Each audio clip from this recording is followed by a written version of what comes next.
Well, hello everyone, and welcome to episode 2 of the Eastlake Animal Education Centre. You can see we've got the gift shop and the food kiosk areas marked out, and we're now going to put in a path and some temporary habitats for the animals that we had previously, which was the llama, the wallaby, the emu, the fallow deer, and the peafowl.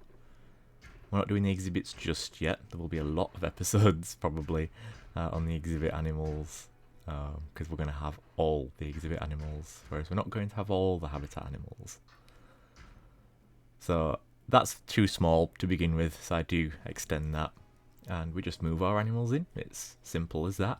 So I put the llamas in the first habitat.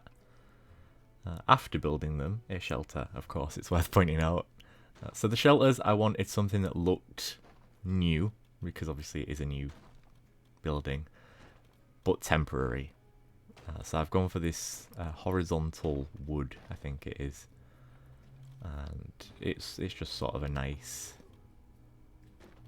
material for serving the animals' purposes, but also sort of looking like it's just been thrown up like overnight, which essentially it has been. And yeah, we're just building into this sort of 3 habitat approach that I'm taking. So the first habitat will just provide the absolute basics for that species. The second habitat will be in its permanent location, but it will also be an improvement on the previous habitat. And then the third and final version of the habitat will be sort of the fully planted, landscaped, enrichment, viewing opportunities, all of the above.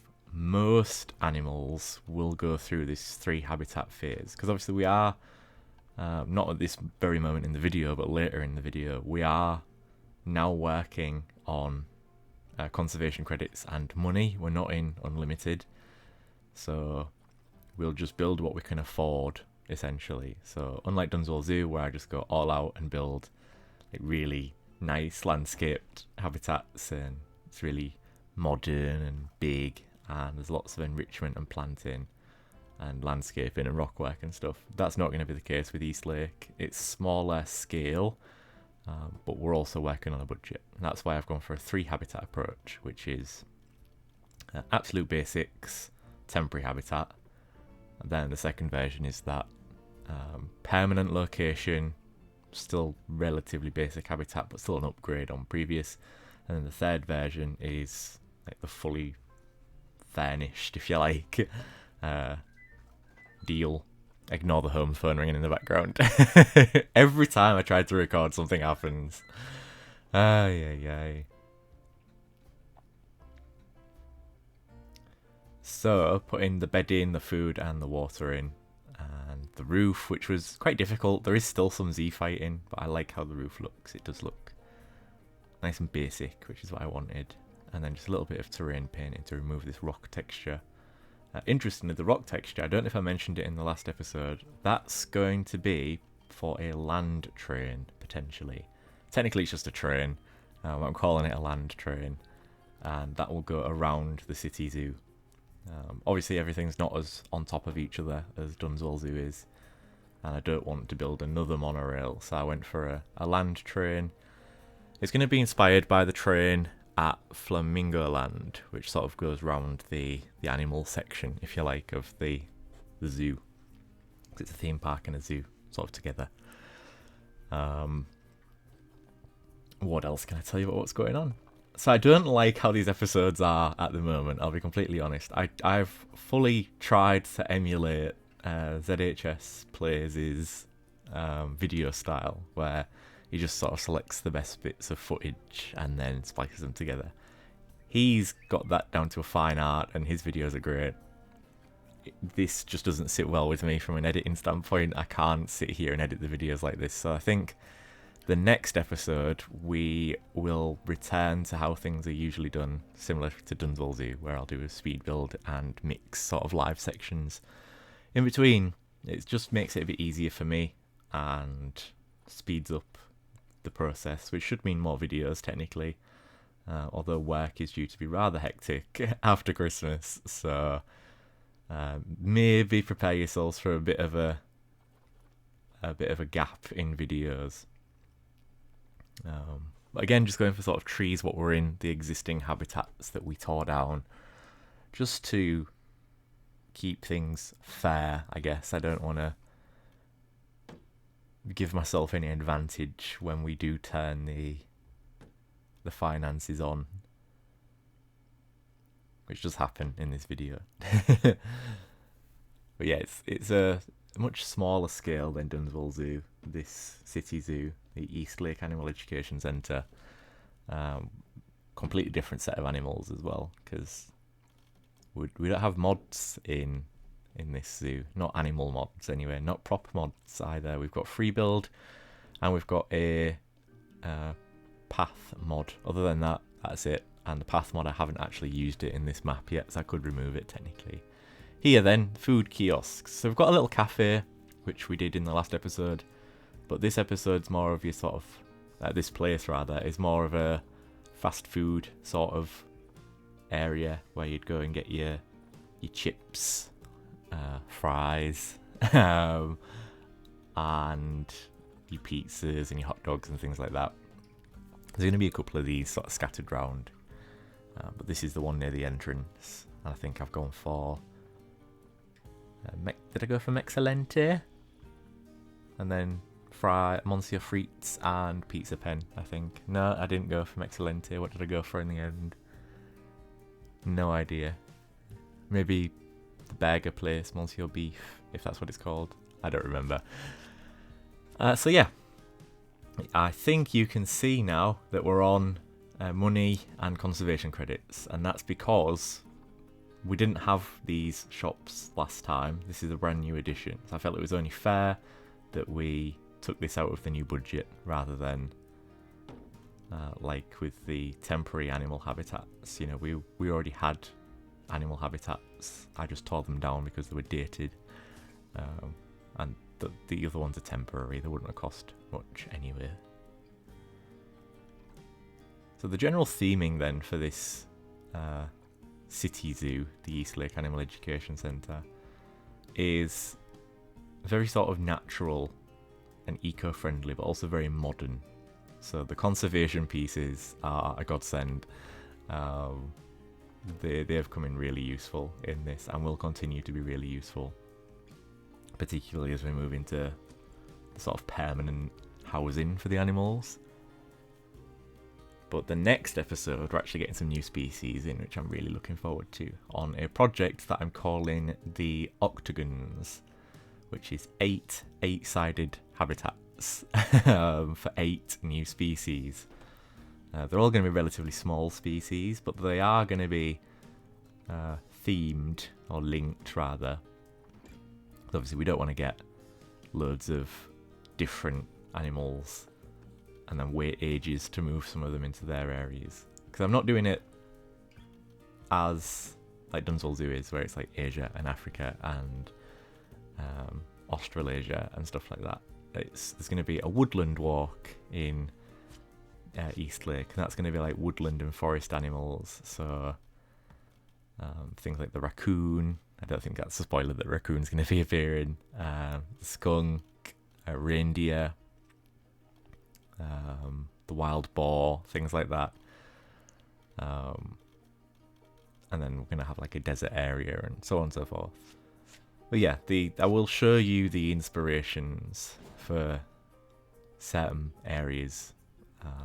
Obviously it's inspired by small collections and sort of low budget collections in the UK. We are taking some inspiration from American city zoos, because city zoos aren't really a thing in the UK. Most of our zoos and wildlife parks tend to be sort of outside the boundaries of a city, to allow for more space. Whereas America tends to have a lot of city zoos. Europe, mainland Europe, also has quite a fair few city zoos as well. But the few city zoos that we do have in the UK, I will be taking inspiration from them. So London Zoo, Edinburgh Zoo, are the first two that spring to mind. They're what I would consider sort of city zoos. they're right in the city. Now the gift shops then, what we got in update 1.16. I struggled with setting up a gift shop a little bit. You saw that on the screen a little bit earlier on. I had to move it back and forth a bit and make sure it all connected up and stuff like that. And I didn't want small doors on the gift shop. I wanted big doors, so I'd made some custom doors. And the staff can't walk through them, so I had to get rid of the glass within those doors for the staff to walk through it. So we'll revisit that at a later point in time, but it's not a major concern now. Setting up the gift shop. It is massive. It's a massive gift shop, but it is going to be the only one in the Animal Education Centre. So the fact that it's that big isn't such an issue, because it's going to serve the entire guest population. There isn't going to be like one in the entrance and one a bit further around and then stuff like that. It's just going to be the one. Now here, I had an absolute nightmare with this. I wanted a really modern sort of water wall for the Eastlake Animal Education Centre.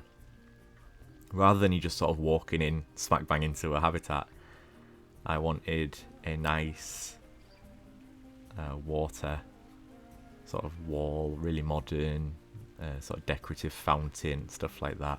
Because there was a fountain in the previous Eastlake, if you remember from the last episode when we demolished everything. Yeah, there was a little fountain, so I wanted to sort of pay homage to that. But I had an absolute nightmare finding something that worked.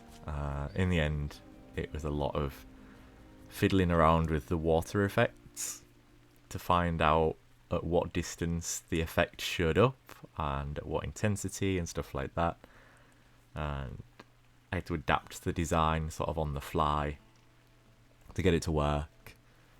And I'm still relatively happy with it. It could probably do with a few more like flourishes here and there, and then it should be sort of ready. But once the Octagon project is finished, I think we actually can go ahead and open the education centre at that point and hope that we get a lot of money in and we can start building some of the first permanent habitats. And the first one I'm going to build is the woodland walk, so prepare to see a lot of trees and nature and things like that, just to balance out what's going on in Dunstall Zoo at the moment, which is the Himalayan area. It's very rocky, planting's quite sparse and dry and stuff like that. I always like to mix it up. So we go back to the water effects, and I found out that's how far, sort of roughly, it needs to be away from the wall for the effect to show. So that's too close to the wall for the effect to show. That's too close to the wall for the effect to show. And I go for the 10 metre, I think. So I move it up a bit and then squidge it out a little bit more. And I think that's the position I settle on, because that's sort of the right intensity. Yeah. And then we just copy that and move it all the way down. So you can see just on the left of the screen there that the water wall turned out relatively okay. I'm now trying to get like a little planted slope in. It's not planted yet, it won't be planted this episode either. Just something nice, sort of nature oriented, like a pollinator field, something like that. That's what the sort of vibe I'm going for there. Because after this you just like thick woodland, so I want to enjoy the different types of habitats that we can create as much as possible. Not habitats in terms of for the animals, but like natural habitats. So woodland and flower meadows and swamps and stuff like that. This one's going to be similar to a flower meadow. I do sort of rough the terrain up a bit. It's a little too flat for my liking. Just curving that terrain round a little bit, because there's going to be a path that curves around here. And as for the starting animal, I'm not 100% sure. I'm going to put it to you guys to vote on. I have a selection, and I'm going to put that selection out on YouTube and Instagram and let you guys sort of vote on what you want the starting animal to be.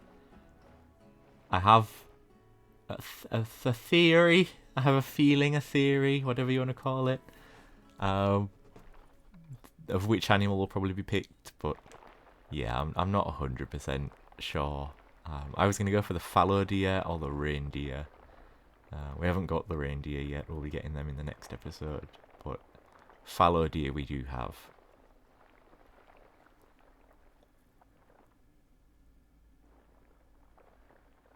And then we're coming up to the sort of finishing touches in just a second. Well, not the finishing touches, but the finished product. So, here's what we've done this episode. Some of it on camera, some of it not. So we've replaced the entrance pathing with breeze block. I've now planted the cafe and moved it in by one tile as well. I didn't like that it was one tile out, so I've moved it in by one tile so it's nice and symmetrical. It's all planted and it looks good. Gift shop. Yeah, I'll show you the inside of the gift shop as well. The roof needs a bit more work, but it's a bit mind-numbing just placing plants all the time, so zhuzhed it up a bit. Yeah, the gift shop. So hopefully we get some more things for the gift shop. I do like what we've got, but it can get a bit repetitive. And if I'm correct, we are getting some more things for the gift shop at some point. That'll be a separate video though. And I've got a little planted border down here. We've got our llamas in their temporary habitat. They'll probably be here for a while. The South America section is not going to be particularly big in Eastlake. Fallow deer having a little rub. They should be fine. They'll be one of the first animals to move across into their permanent habitat. So, wallaby having a little lounge, and you'll probably see an emu strut by in the background because it's a camera hog.